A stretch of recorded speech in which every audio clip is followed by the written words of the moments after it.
Conectados com a EBD, com o professor Luiz Belo. Irmãos, queridas irmãs, graça e paz, tudo bem? Por graça de Deus, pela misericórdia do nosso Pai, mais uma vez estamos aqui para dar nossa contribuição, por mais pequena que seja, mas dando nossa contribuição na propagação do Evangelho, da Palavra de Deus, através deste canal, que espero de todo o coração seja uma bênção para a sua vida e para a vida de todos aqueles que ainda terão acesso a este instrumento de Deus, esta ferramenta de propagação do Evangelho através do ensino da Escola Bíblica Dominical, por meio deste canal, conectados com a EBD. Então, sejam todos muito bem-vindos, sejam todas muito bem-vindas. Hoje estaremos dando continuidade desta feita, estudando a lição de número 5, a lição Libertos do Pecado para uma Nova Vida em Cristo. Lição de número 5 para o dia 3 de maio de 2020, repetindo o título, Libertos do Pecado para uma Nova Vida em Cristo. Para tanto, eu te convido a fazer juntamente comigo a leitura bíblica em classe, o texto base da lição de hoje, tendo em vista que nós estamos a estudar a epístola do apóstolo Paulo aos Efésios. Neste momento, nós estaremos fazendo a leitura do texto base desta lição, Epístola de Paulo aos Efésios, capítulo de número 2, versículo de número 1 ao versículo de número 10. Aos Efésios, capítulo de número 2, versículo de número 1 ao versículo de número 10.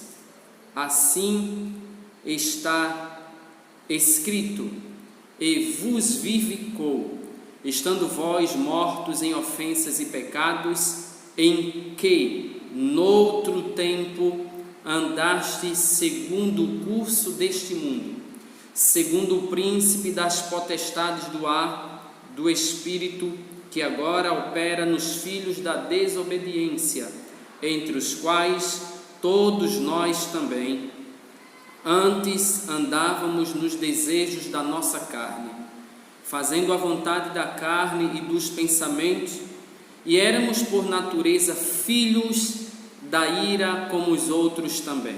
Mas Deus, que é riquíssimo em misericórdia, pelo seu muito amor com que nos amou, estando nós ainda mortos em nossas ofensas, nos vivificou juntamente com Cristo. Pela graça sois salvos, e nos ressuscitou juntamente com Ele, e nos fez assentar nos lugares celestiais em Cristo Jesus, para mostrar nos séculos vindouros as abundantes riquezas da sua graça, pela sua benignidade para conosco em Cristo Jesus.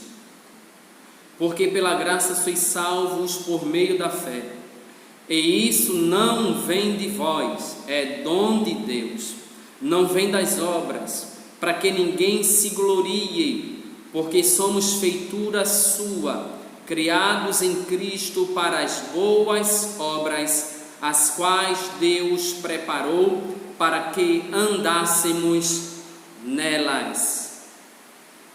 O nosso texto áureo, nosso texto do dia, Efésios capítulo de número 4, aliás, Efésios capítulo de número 2, versículos 4 e 5, Efésios 2, 4 e 5, que nos diz: mas Deus, que é riquíssimo em misericórdia, pelo seu muito amor com que nos amou, estando nós ainda mortos em nossas ofensas, nos vivificou juntamente com Cristo. Pela graça sois salvos. Amém. A nossa síntese A nossa síntese, ela vai nos dizer: por meio da maravilhosa graça divina, fomos libertos do pecado, perdoados e salvos da condenação, e ainda recebemos o direito à vida eterna. Eu quero repetir mais uma vez: por meio da maravilhosa graça divina, fomos libertos do pecado, perdoados e salvos da condenação, e ainda recebemos o direito à vida eterna. Glória a Deus para sempre. Queridos, queridas, baseando-nos nestes textos que nós ora lemos, nós estaremos pensando sobre esta tão importante lição. Na verdade, nos versículos 1 a 10 do capítulo 2 da Epístola aos Efésios, o apóstolo Paulo ele vai nos apresentar relevantes aspectos doutrinários para a nossa salvação. Neles, nos versículos 1 ao 10 do capítulo 2, o apóstolo descreve a libertação dos pecados como um favor imerecido dado por Deus aos salvos, a fim de que os salvos desfrutassem de uma nova vida na pessoa bendita do nosso Salvador, Jesus Cristo. A partir daí, o comentarista ele vem trazendo para nós seus comentários, dividindo esta lição em 3 tópicos.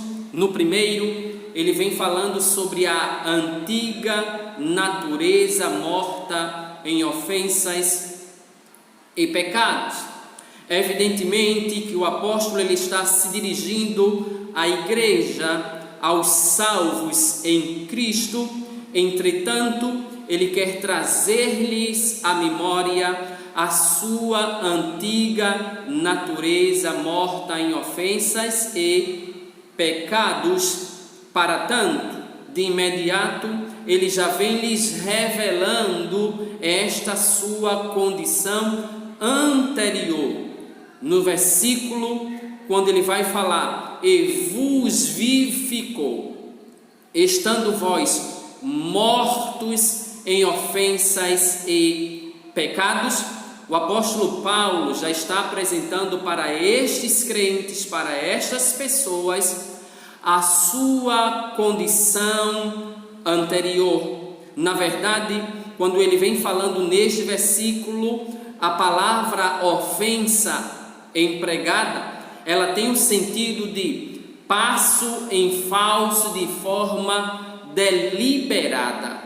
O apóstolo está trazendo a memória dos crentes que eles levavam uma vida distante da vontade de Deus e que todas as suas práticas, todas as suas atitudes, todas as suas ações, todas as suas ofensas, na verdade, eram cometidas de forma deliberada.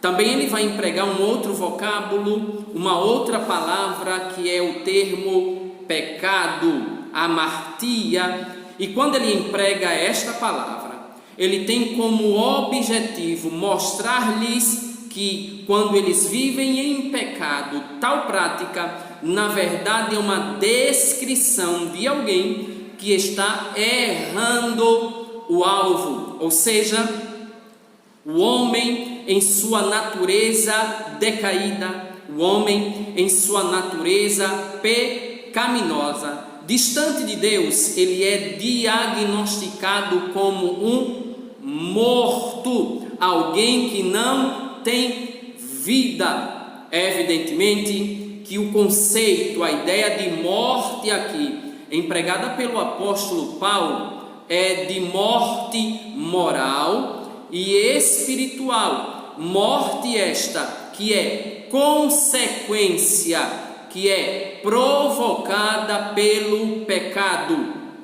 E, como diz o apóstolo Tiago, que o pecado, uma vez gerado, concebido, melhor dizendo, o pecado, uma vez concebido, ele gera a morte. e esta morte inevitavelmente separa o homem de Deus, tal qual um corpo inerte. A natureza pecaminosa, ela impede o homem de ouvir e obedecer à voz de Deus. As palavras do comentarista da lição.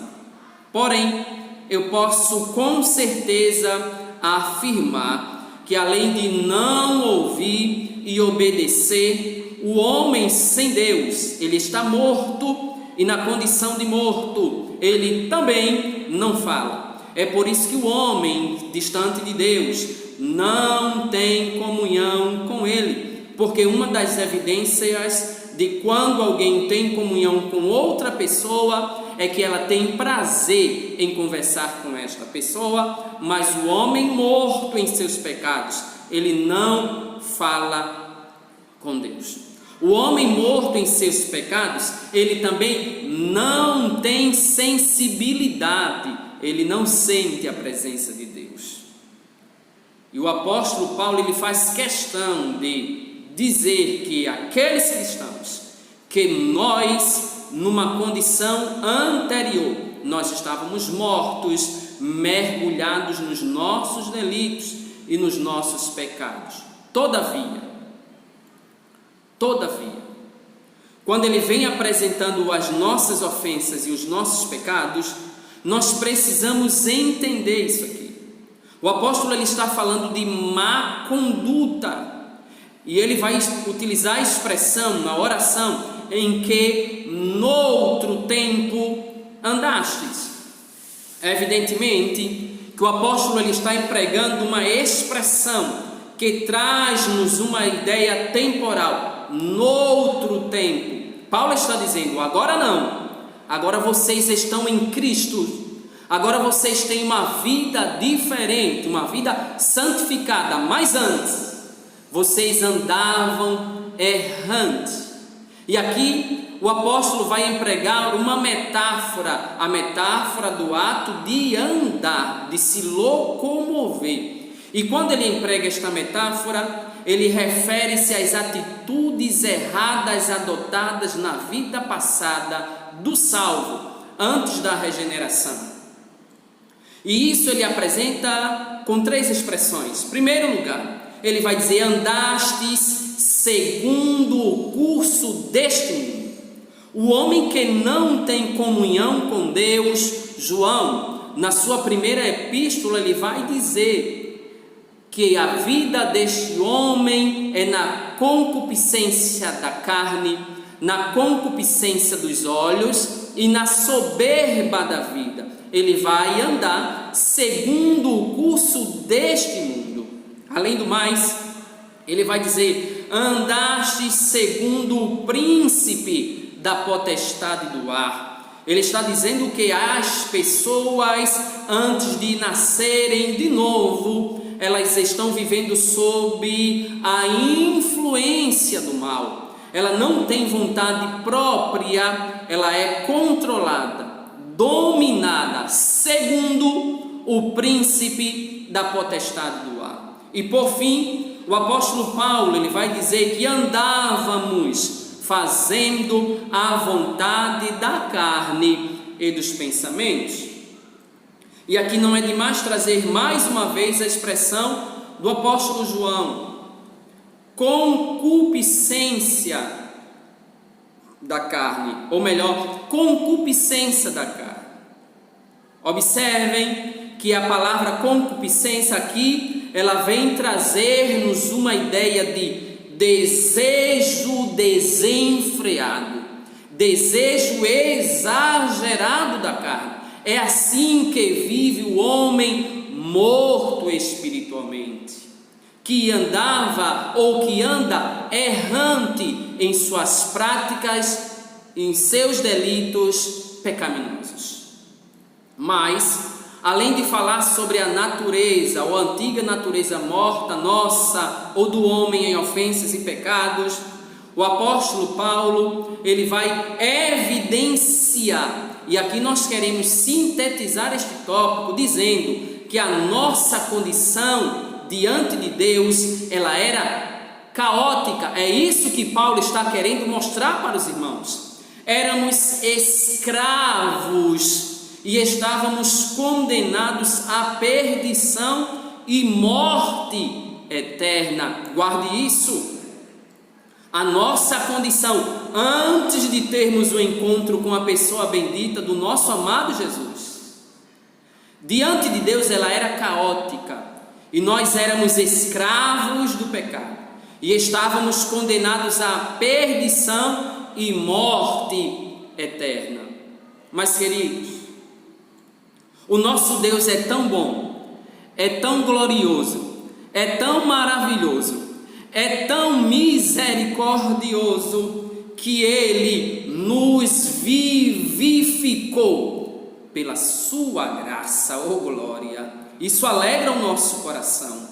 Quando nós pensamos, quando nós falamos, quando nós, sobretudo, vivemos a graça de Deus, nosso coração se alegra. E o comentarista, quando vem trazendo neste segundo ponto, vivificados pela graça, no primeiro subtópico, melhor dizendo, deste segundo tópico, ele já vem dizendo que fomos alcançados pela misericórdia e pelo amor divino. Glória a Deus para sempre. O apóstolo Paulo, após constatar, após apresentar a situação da humanidade sob a ira de Deus, ele vai descrever para estes crentes, para estes irmãos, para estas pessoas, os atos divinos de amor e de misericórdia que alteraram o quadro caótico da raça humana, que era condenação e morte eterna, dizendo com umas palavras de exultação: mas Deus, ou glória. A palavra mais, vocês sabem muito bem, na língua portuguesa é chamada de conjunção coordenativa adversativa. Ela é empregada para estabelecer um valor de adversidade, uma ideia contrária ao que vem expresso anteriormente. Anteriormente nós vimos que a nossa condenação era de morte eterna. Mas Deus, disse Paulo, que é riquíssimo em misericórdia pelo seu muito amor, com que nos amou. Glória a Deus. Se nós hoje somos e fomos vivificados pela graça, alcançados pela misericórdia de Deus, é porque Ele em seu muito amor nos amou. Ora, o ato de misericórdia implica compaixão e simpatia para com os indignos. Quando Deus olha para a condição do homem, Ele percebe a condição destes homens é de indignidade. Eles não merecem, eles não são merecedores, mas Ele é misericordioso. E a carta aos Efésios, ela ensina que ao prover à humanidade o meio de escape da merecida ira, Deus não se mostra apenas misericordioso, mas abundante em misericórdia. Aliás, as misericórdias do Senhor, elas são a causa de não sermos consumidos. Novas, elas são a cada manhã. Já dizia o profeta, as misericórdias do Senhor, elas se renovam a cada manhã, e estas misericórdias, elas são a causa de não sermos consumidos. Glória a Deus. E a Bíblia Sagrada, ela vai enfatizar que foi a magnitude desse amor que motivou a nossa salvação. A salvação que nós obtemos, que nós obtivemos, que os outros hão de obter, não é por merecimento, não é por nossas obras, isso veremos daqui a pouco, mas a motivação desta salvação é o amor de Deus, é porque Ele nos ama. É por isso, foi por isso que fomos alcançados pela misericórdia e pelo amor divino. Aí ele vai continuar a falar, o comentarista, e vai dizer que fomos vivificados por sua graça, descrevendo as dádivas, os presentes divinamente concedidos aos salvos. O apóstolo Paulo, aqui na Epístola aos Efésios, no capítulo 2, versículo 1 ao 10, em especial, que é o que nós estamos estudando, ele enfatiza que o amor de Deus nos alcançou, estando nós ainda mortos em nossas ofensas. É esse mesmo Paulo que vai dizer que Deus provou o seu amor por nós, sendo nós ainda pecadores. Quando nós estávamos ainda mortos em nossas ofensas, tal expressão significa que não éramos merecedores de tão grande amor de Deus, mas Deus mesmo assim nos vivificou em Cristo. Glória a Deus. Nós estávamos mortos nos nossos delitos, nos nossos pecados, mas Ele nos vivificou juntamente com Cristo. Essa expressão, essa frase, nos vivificou juntamente com Cristo, ela quer dizer que nós nascemos de novo. Não estávamos mais mortos, oh glória, pois Cristo nos deu vida outra vez. Paulo está dizendo, meus irmãos, eu estou escrevendo para vocês porque agora vocês não estão mais mortos, vocês estão vivos. E o comentarista vai dizer, fomos vivificados sem mérito algum, não é mérito nosso, tudo foi efetivado por meio da graça, o favor imerecido de Deus. Mais uma vez eu repito, você está a me ouvir, você está me assistindo agora, vendo este vídeo. Se esta oportunidade tu tens, crente, é graça de Deus, é favor imerecido do nosso querido Deus. Mas ele continua ainda falando que esta bendita graça, além de nos vivificar, ela também nos exaltou.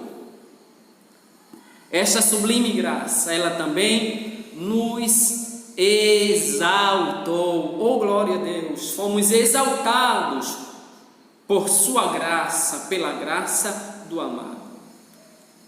Na verdade, o apóstolo dos gentios, ele ainda destaca que o poder de Deus nos ressuscitou juntamente com ele e nos fez assentar nos lugares celestiais em Cristo.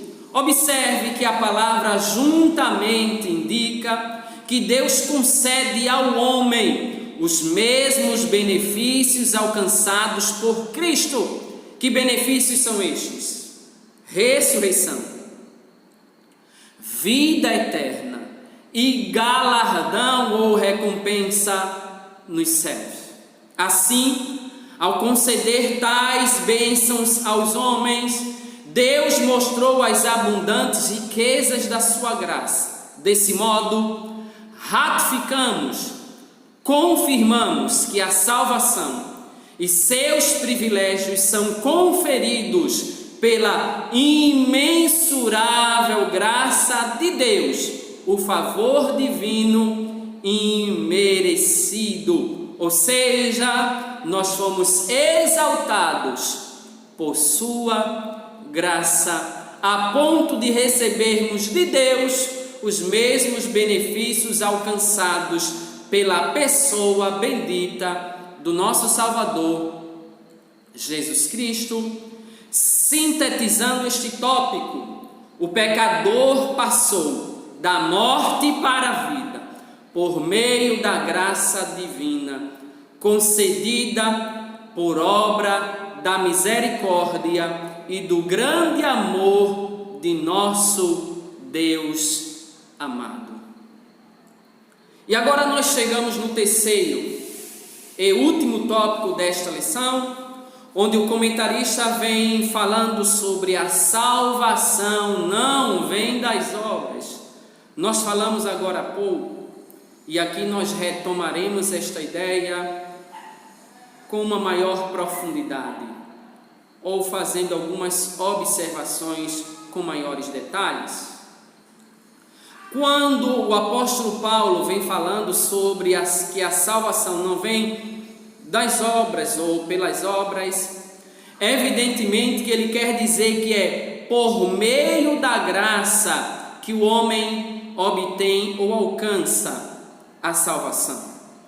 E esta salvação, ela inclui a libertação da morte, da escravidão do pecado e da ira vindoura. Ao mesmo tempo, ela permite ao salvo desfrutar de todas as bênçãos espirituais descritas ou apresentadas na Epístola aos Efésios, no capítulo 2, nos versículos 1 ao 7. Eu vou repetir: quando nós alcançamos a salvação, nós estamos sendo libertos da morte, do pecado e da condenação eterna.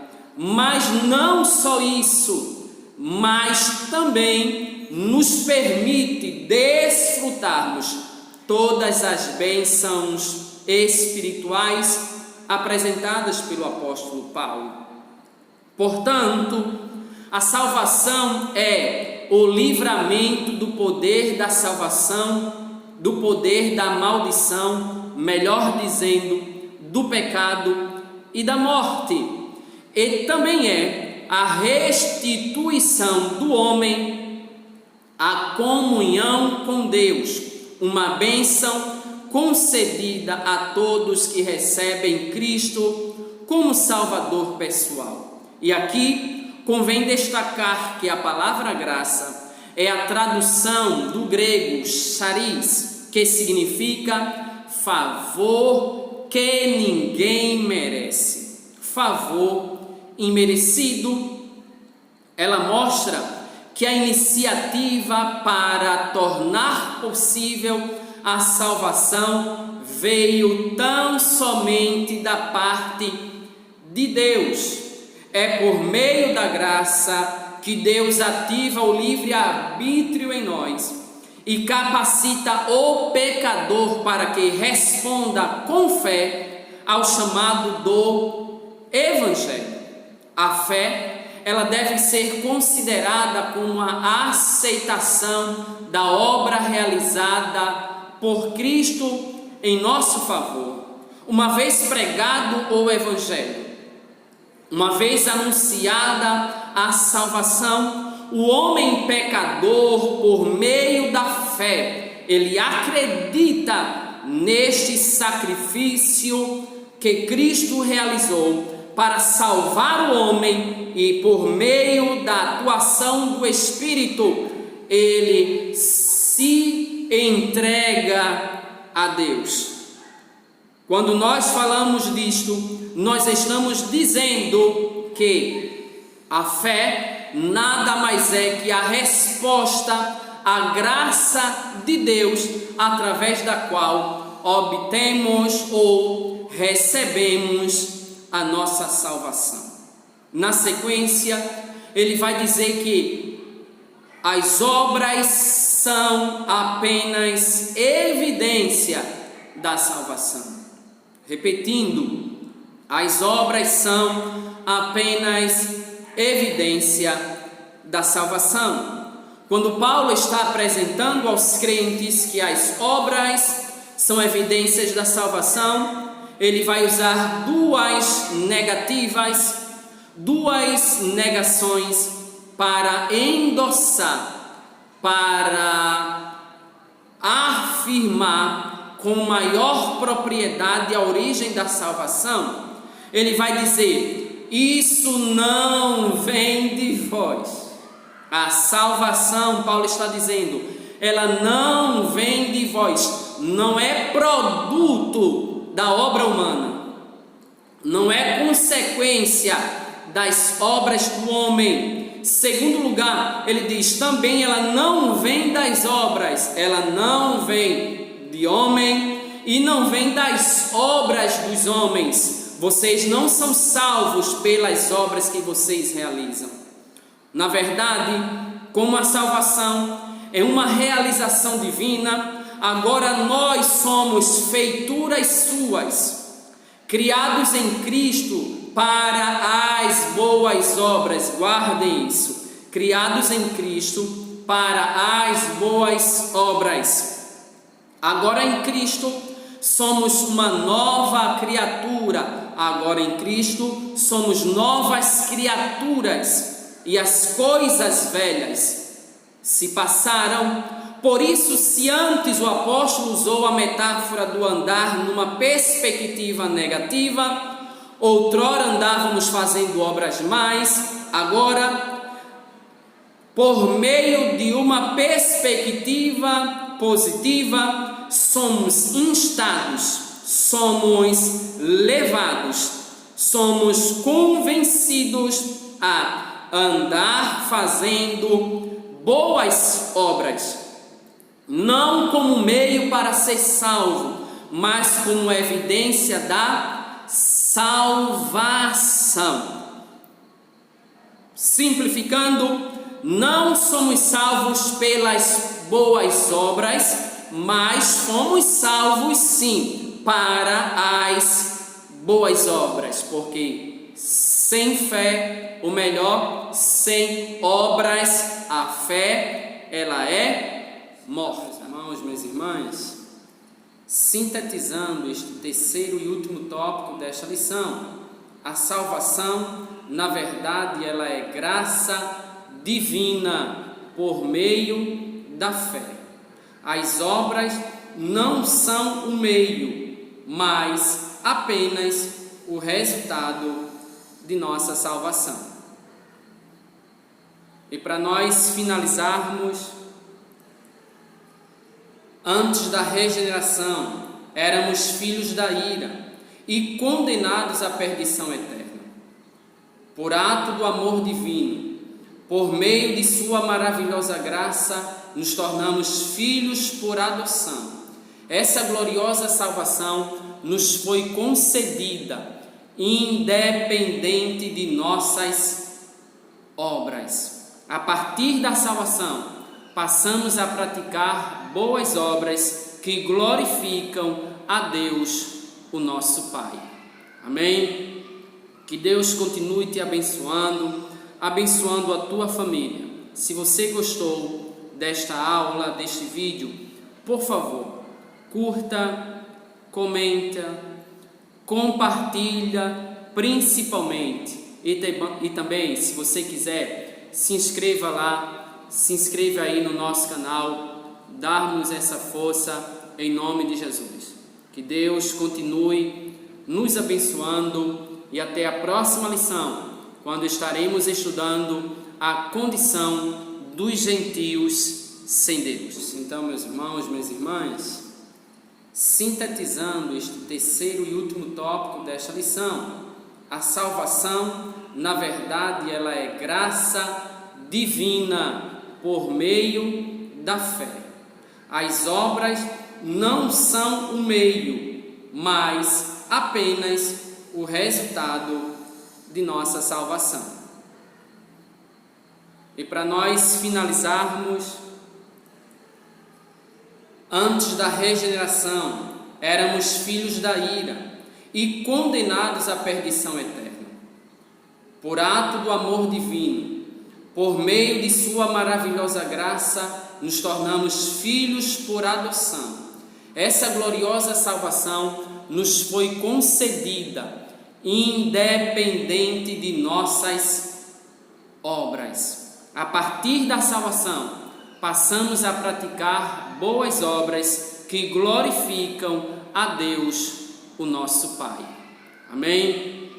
Que Deus continue te abençoando, abençoando a tua família. Se você gostou desta aula, deste vídeo, por favor, curta, comenta, compartilha, principalmente. E também, se você quiser, se inscreva lá, se inscreva aí no nosso canal, dar-nos essa força em nome de Jesus. Que Deus continue nos abençoando e até a próxima lição, quando estaremos estudando a condição dos gentios sem Deus.